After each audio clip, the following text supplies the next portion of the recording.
Joining us now, our good friend, longtime FOJ, friend of John, good friend of mine, the dean of the business school in Liberty University, former Congressman Dave Brat. Dave, great to have you. Hey, trucking the truth. Thanks, John. Great job. Thanks, Dave. I love when you say that. There's some ring to it when you say that. So,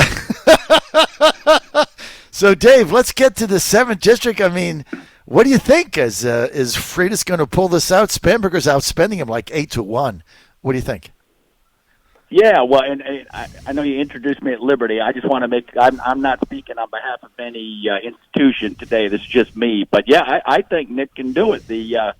With the presidential coattails getting out the vote, and it's like you said, if the Republicans show up, we win. Last time, not enough folks showed up. I think they thought we might win and stayed home. But now it's just crucial, right? The Democrat Party, the most striking thing for me is they got rid of God language in their platform altogether. No God language, and the last guy that did that's Karl Marx. And so it's a little interesting that we got neo-Marxist stuff and violence in the streets in Richmond, Virginia, right now, and it's built into the academy, right? There's no God in schools. There's no ethics in schools. There's no respect for the Constitution, much less for elders. Mm-hmm. And so things are falling apart. And I cannot believe that modern Americans across all parties don't share these basic values anymore. It's shocking to me, and it's scary. So Republicans and all folks who believe in the country and freedom, you better get out before we lose it. It's one generation away, always. Dave, the real question is, maybe there's an undercurrent of Trump voters and people that do believe what you're saying that don't want to see us go to a socialist country. It's amazing. Early on this debate last year, I remember the president saying, I'll never let America be socialist. And I remember laughing at that and saying, oh, come on, President Trump, you got to be kidding me. I mean, that's like ridiculous, right? I mean, that's like saying, oh, we're not going to let the Communist Party USA win. They're getting 0.5% of that vote. That was about 18 months ago. I mean, today, if they win and take over the Senate, this will be a socialist country. How did this move so quickly in a year? Like, what the hell happened?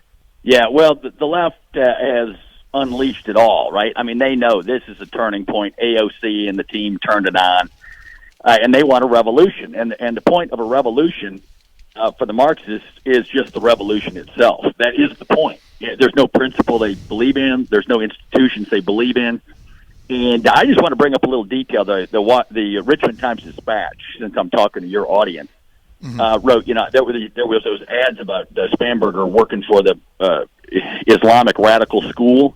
Right. And the Richmond Times-Dispatch just put out again that I put out those ads. I didn't put out those ads, right? So, number one, they're wrong on the news. The Patrick guy that works there is just the worst journalist in the world. And he misreported stuff intentionally. But that was Paul Ryan and the group, and they probably put those ads out to hurt me, right? Mm-hmm. Because the average American 2.5 years ago couldn't believe it to be true. Like, there's no way that could be true. Well, it was true. And then the paper said, well, she was vetted by the CIA, so that proves everything. Well, if you notice who the head of the CIA is, he just got busted a couple weeks ago. And his background with Islamic terrorism and communism and whatever is well established. Brennan. And so, I mean, it is just shocking that the American mind in the suburbs, they can't comprehend this could be real. But they don't do any homework to establish the facts. And so, some of the groups are probably trying to hurt Nick on the Republican side. I had some of the establishment folks in Richmond working against me. Now the streets are torn up. They said I was wearing a tinfoil hat. And, this believing in the Constitution and freedom is overcooked. You're overcooking it, Dave. And I'm like, I don't think so. Turns out all the leaders, right, all these elitist, blue blood leaders in Richmond were dead wrong. And the American people with a gut that work for a living were right. And they don't have a voice. And so it's crucial, folks, get out there. If you don't have a voice, get a voice. This is your chance to vote.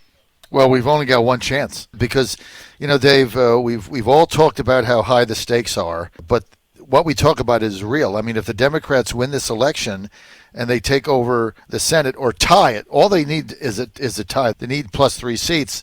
You'll have a Democratic Senate in perpetuity because they'll annex into statehood Washington, D.C. Right. and Puerto Rico, Right. giving them 4 senators, so they'll have a majority into perpetuity. They'll gerrymander Congress for the House in perpetuity. They'll pack the judgeships. We got, 9 in the Supreme Court now. They'll increase it to 13. They'll add 4. They'll have that in perpetuity, and it's over. I mean, you have no way back. There's no way back. No, right.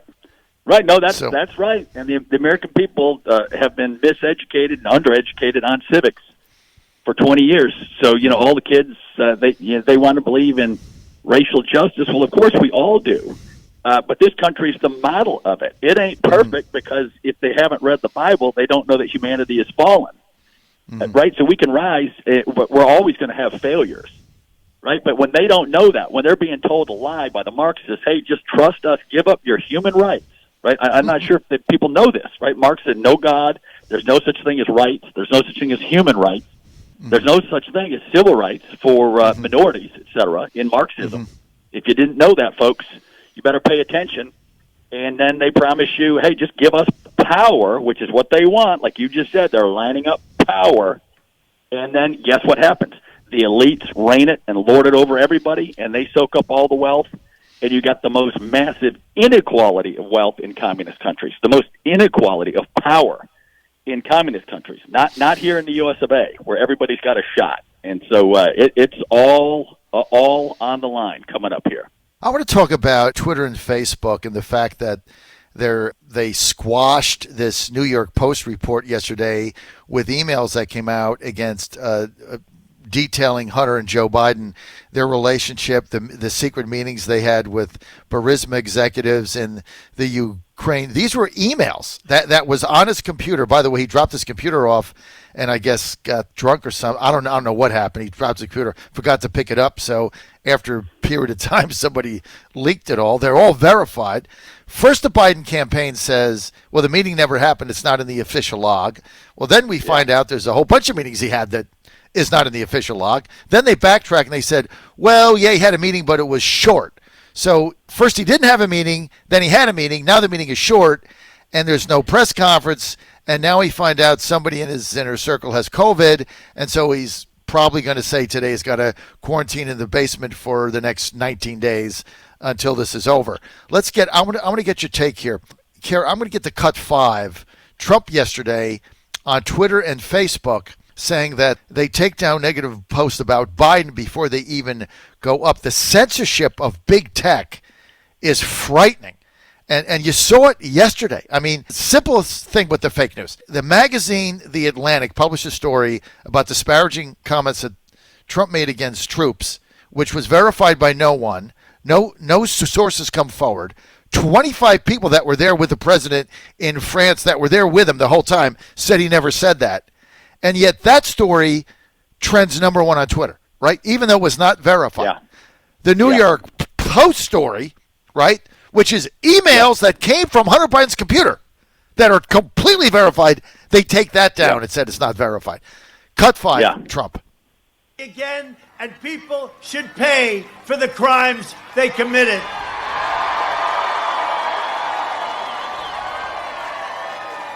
Which turned out to be a total illegal hoax that false and libelous stories every day. False and libelous stories, and they knew they were false too. They knew they were false. They were never taken down by Twitter or Facebook or the mainstream media, never once. Yet with Biden today, they take negative posts down almost before they even go up. They're trying to protect him.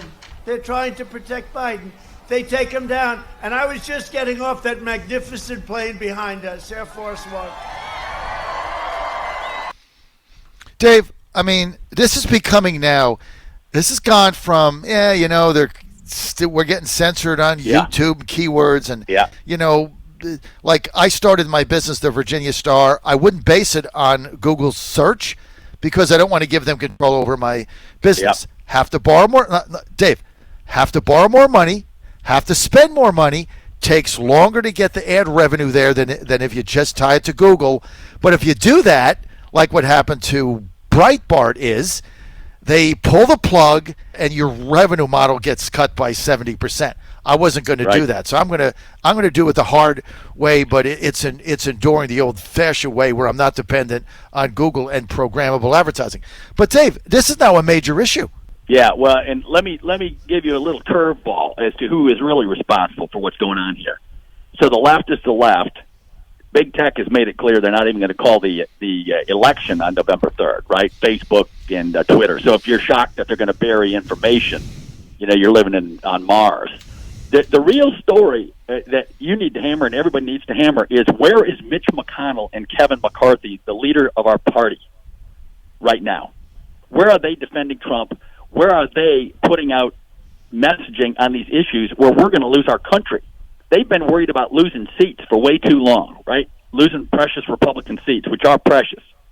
But we're losing our country, and the leadership in the Republican Party, the loyal opposition to the Democrat far-left machine now, is nowhere to be found.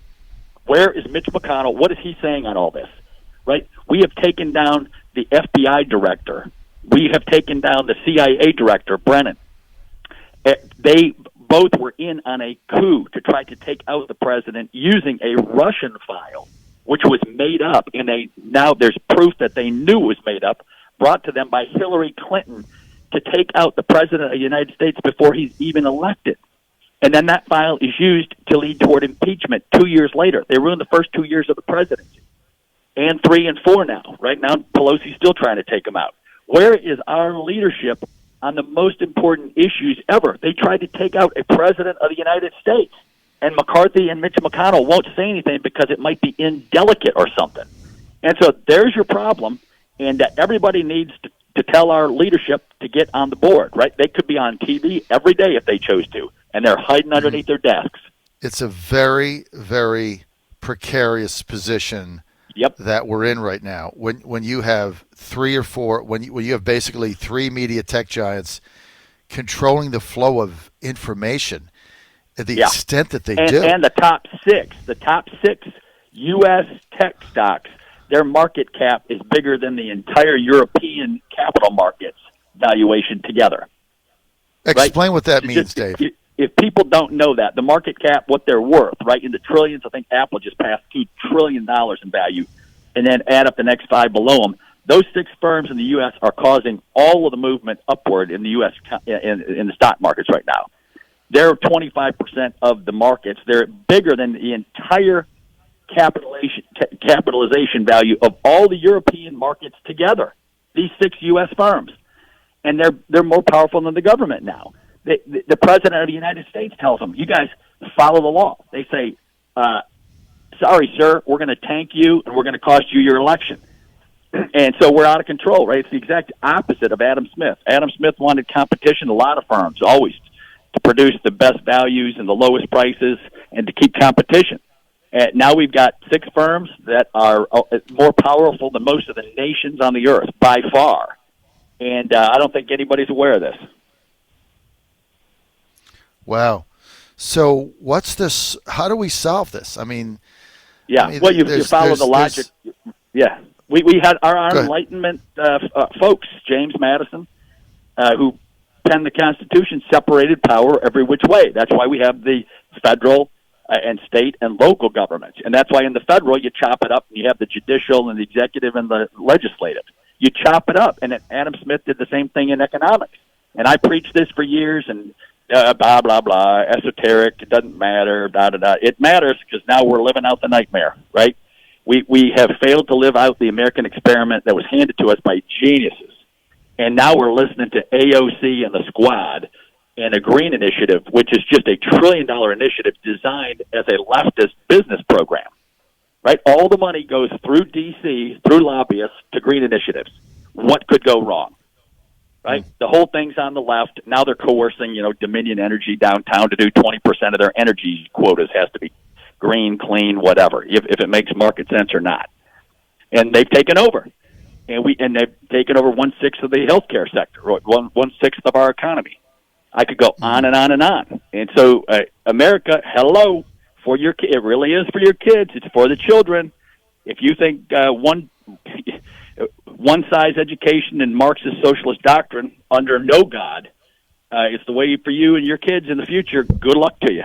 Yeah, I just don't get it. I mean, we did a story yesterday on a school in at the Virginia Star in Fairfax, a very exclusive private school. They pay a lot of money, Episcopal school there in Northern Virginia, and a 17-year-old female student, senior, 17, is being hauled in front of the disciplinary board for putting traditional conservative message on her Instagram page. I don't mean like out there messages, tinfoil hat stuff. Traditional conservative stuff that you're going to find on townhall.com or on National Review or just basic conservative stuff. Small government, lower taxes, and she's a Trump supporter, and they've been shaming her. A teacher called her a little shit publicly in a post. Sad. And now she's being hauled in front of the disciplinary board to get a suspension. And this is all because she's a conservative. Yep. I mean, are you kidding me? Very clear. Dave? They're sending the signal loud and clear. They've destroyed that family. They destroyed that family's reputation irreparably forever. They're sending a signal to any other family, don't speak up or this will happen to you. And that is fascism. That is not the United States of America. It's unbelievable. In the old USSR, they had a statue in Moscow of a young man that was 12 years old. Can't think of his name, Russian name, statue. And he was a 12-year-old that ratted out his parents that were saying things against the communist government and the KGB, ratted out his parents. They took him, put him in a state home, executed his parents, and made a statue of him. And you would look at that, when I was a young man and I read about that statue, and it'd be like, wow, man, good thing that could never happen here. And now you got people getting ostracized, seniors in high school, because they put a traditional conservative message on Instagram. Yep. I mean, everybody out there listening needs to email all your lists today and say, vote for the party who backs Christianity and God.